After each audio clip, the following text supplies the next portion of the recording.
Kalau lagi zikir sering jalan-jalan ya. Jalan ke sana. Maka kalau guru-guru kita itu sering mengajar kita dari dasar. Dari dasar itu sering kita dilatih. Kalau saya karena dulu berawal tarikatnya Satariyah, kita disuruh cara hadir hati. Susahnya ilmu ini Pak, dia kan kena ilmu praktek. Karena ilmu praktek itu dia nggak bisa hanya teori, dia harus praktekkan. Jadi ilmu praktek ini kadang-kadang hadisnya cemana kita sebut ya? Ada nggak hadis riwayat tentang macam mana lagu bayati Syikaras? Ada nggak hadisnya secara lisan? Susah kan? Kata Nabi, Quran itu diturunkan 7 huruf ahrufin, 7 cara baca.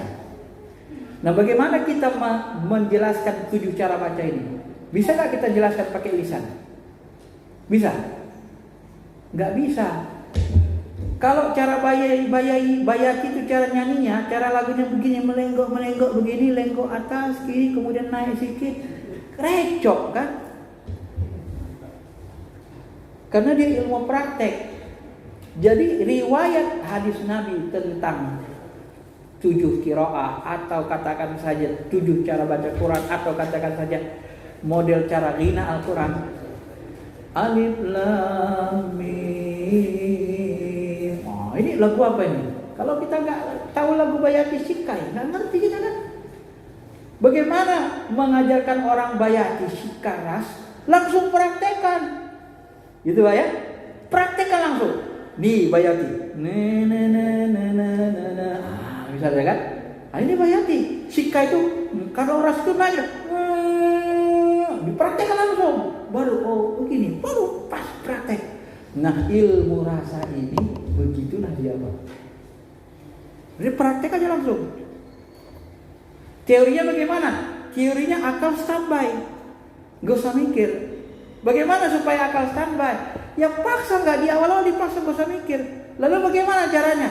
Hati kita yang bekerja berjalan. Kuatkan rasa. Kalau rasa buat Tuhan kita lebih kuat dari akal pikiran kita, maka akal tunduk dengan hati rasa. Dia tunduk sendiri.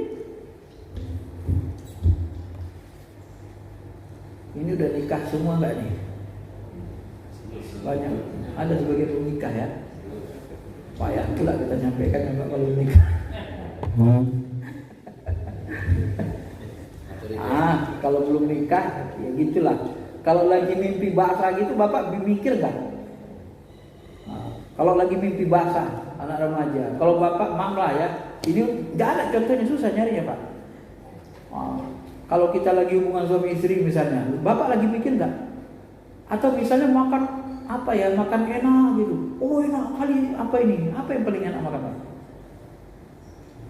Jadi kalau kita menikmati sesuatu dengan rasa, kita nggak mikir lagi. Kalau Bapak mikir lagi udah nggak enak. Oh ini anggur ini enak kali, cuma cara buatnya, bijinya cuma gini-gini, wah udah nggak enak lagi. Bapak berpikir di situ. Nikmatin aja, enak kali anggur nih ya.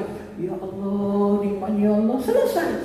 Kalau Bapak mikir, enak kali anggur ini ya, di mana cara buatnya nih ya, gimana cara nanamnya nih ya, pakai pupuk apa dibuatnya, udah nggak enak lagi Pak. Karena Bapak nggak menggunakan rasa, gunakan pikiran. Maka bertuhan itu, zikir taslim itu gunakan hati rasa. Pikiran tenang dia.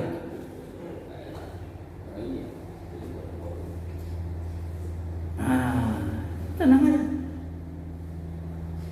Hati yang bermain, rasa yang bermain. Jadi kalau Bapak gini, sama istrinya udah rasain aja, nikmatin aja. Dia usah tanya-tanya ini gimana, ini gini, kok gini-gini, udah nggak enak itu kan. Kayaknya nggak jadi kan. Udah jalannya aja, nikmatin aja gitu. Dirasakan keberadaan Allah. Allah itu meliputi, tidak berbentuk, tidak berupa, tidak berwarna. Kalau Allah ada bentuknya Pak, ada warnanya, ada rupanya, pasti Nabi, ini pasti Nabi akan mengatakan, ya Allah tunjukkan wajahmu, biar gampang. Ngapain kami yang buat kamu juga sama kamu? Ya kan? Ditunjukkan Allah, ini aku kata Allah, kan gampang kita nyambanya. Karena dia nggak ada zat, nggak ada rupanya, zatnya itu nggak ada bentuknya. Dia bisa dirasakan saja keberadaannya. Tapi zatnya itu karena meliputi segala sesuatu, dia bisa mengendalikan seluruh wadah. muncul cahaya di Bukit Tursina. Itu zat Allah enggak? Bukan. Itu dia kendalikan cahaya untuk menunjukkan keberadaan zatnya. Ya Musa innani anallah. Hei Musa, akulah Allah. Apakah cahaya api itu Allah? Bukan. Tapi cahaya itu seperti memanggil, dia melihat api cahaya. Cahaya itu digunakan Allah untuk bertahwil. Dia tempati cahaya itu, dia kendalikan. Bahasa tauhidnya bertahwil dalam benda. Bertahwil itu dia mengambil kendali benda itu. Diambil alihnya kendali benda itu langsung dikendalikannya. Ya Musa innani anallah. Hei Musa, akulah Allah. Kemari kau.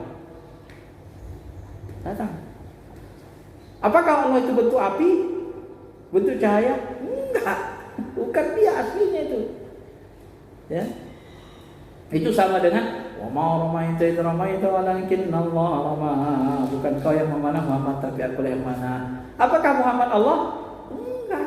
Tapi waktu itu jasmani Nabi Muhammad diambil langsung kendalinya oleh Allah. Dia gerakkan langsung gitu. Nah, jadi kita serahkan diri kita nih, sehingga nanti kita merasa diri kita yang gerakkan Allah. Kalau nggak yakin jangan dipaksain. Ada waktunya nanti terasa itu Pak, dia gerak sendiri. Oh ini gerakan roh, dia gerak sendiri. Oh ini gerakan Allah. Ya, karena aku menyerahkan diri kepada nurjatnya yang menggerakkan Pak. Nurjat yang ngambil alih, gerak sendiri pada kita. Maka orang sholat tuh Allahu Akbar. Orang yang sholat yang paling sempurna itu dia merasa nanti yang menggerakkan diri ini Allah. Jadi diri kita mana Ustaz? Diri kita menyaksikan. Kita saksikan Allah yang menggerakkan diri kita. Diri kita hanya sebuah kesadaran saja. Kita menyaksikan. Jadi aneh-anehnya, lucu-lucunya orang bilang Allah kok nyembah Allah. Ya, yang menggerakkan kan Allah, yang disembah Allah. Jadi ke Allah nyembah Allah sudah. Ini bahasa nakalnya. Sebenarnya yang menggerakkan itu Allah, ya, yang disembah adalah Allah kan. Kenapa yang menggerakkan kita rasakan Allah? Karena kita sudah menyerahkan diri keluar dari diri kita. Ini punyamu ya Allah, Engkau menciptakannya Allah kosong. Jadi udah kosong, belum kita betul kosongnya sempurna, maka Allah yang menggerakkan, mengambil alih. Ya. Sesuai dengan kadar kemampuan jasad kita, ada kadarnya kan. Maka kalau Allah yang menggerakkan nurjatnya, maka dari situlah nanti kita merasa sangat nikmat sholat itu. Jadi dilatih dia Pak. Bagaimana supaya tidak dipaksa, di awal dipaksa. Ya nggak usah pikir, hati kita yang main rasa. Hati yang merasa, pandang rasa kita, pandang Allah di balik rasa kita itu. Rasa yang merasa, pandang rasa yang merasa, pandang rasa di balik rasa, rasa di balik rasa, rasa yang merasa, memandang rasa yang merasa. Oh. Gimana itu? Memandang rasa yang merasa. Memandang sumber rasa, itulah dia. Di balik rasa yang merasa ada dia yang menciptakan rasa. Termasuk rasa bertuhan itu dari Allah. Itu teorinya Pak. Ya, prakteknya tinggal praktekannya. Kalau ada gurunya, ya bisa dilihatnya ini apa kita, maksudnya dirasakannya. Jadi kalau kita praktek itu gurunya kalau sudah tinggi ilmunya, nah, itu kurang Tuhan, tundukkan lagi hatinya. Dia bisa, kalau bahasa logikanya dia bisa nyatukan rasa kita dengan rasa dia, sehingga dia merasakan apa yang kita rasakan. Itu biasanya Pak, kalau sudah sesama kuat kita rasa kita, kayak suami istri sudah sangat saling mencintai, dekat rasanya, tiba-tiba ada bahaya istrinya di rumah, dia terasa itu kontak, ngerasa. Karena istrinya di rumah minta tolong ke dirinya, kok ngerasa gitu ya, rupanya istrinya ada bahaya gitu. Dan kita mau pulang aja gitu. Itu kontak rasa namanya, nyatukan rasa. Itu logikanya gitu. Ya. Makanya guru-guru itu kalau udah bermain tinggi rasanya gitu Pak, dia bisa merasakan apa yang dirasakan. Dia hanya nyatukan aja. Ruh kita disatukannya dengan ruh dia. ruh dia, rasa dia. Nanti dia bisa rasakan, maka dia bisa, Bapak gini-gini ya, mau ini ya, mau ini ya. Itu sebenarnya ilmunya. Tapi kalau dukun tak begitu. Kalau dukun jin korinnya, tanyanya, jin korin kita, ngomong apa ya kau? Gitu kan, mau ini. Makanya nanti sering bohong dukunnya. Kenapa jin korin ini sering bohong? Tapi kalau kita bermain di nurani, dirasa, dia nggak bohong. Begitu Pak ya. Ini ada perbedaannya halus. Makanya nanti dia itu tadi mainnya dirasa, rasa bertuhan, rasa ke Allah aja. Kalau orang kafir Quraisy itu nakal. Mereka bilang Allah itu jin. Allah itu ada nasabnya ke jin. Allah itu bapaknya jin. Nah, begitu pula. Ya, karena mereka nggak ngerti kan, masa Allah disebut jin kan, punya nasab kepada jin kan, kurang ajar itu. Cara kafir Quraisy Pak. Ya, kalau ada bilang Allah itu kayak jin ya, takutnya jadi kafir Quraisy Pak. Ilmunya begitu ya, yang saya pelajari. Jadi kita tunduk, serahkan hati ke Allah, nggak usah mikir yang lain kecuali Allah. Hati kita nih Pak, kalau kita kearahkan Allah, Allah yang kita dapat. Kalau niat kita Allah, Allah yang kita dapat. Kalau kita kearahkan jin, jin yang kita dapat. Kalau kita niatkan untuk lihat jin, jin yang muncul. Tergantung kita saja sebenarnya kemana mau kita arahkan. Ya, kalau kita mau bantuan jin, datang jin. Kalau kita mau pakai kasar jin, datang jin yang bantu. Karena kita yang mau, kita yang undang. Ya, tapi kalau kita maunya Allah, Allah yang hadir. Ana inda abdi zanni, sesuai dengan sangkaan. Oke, ilmunya itu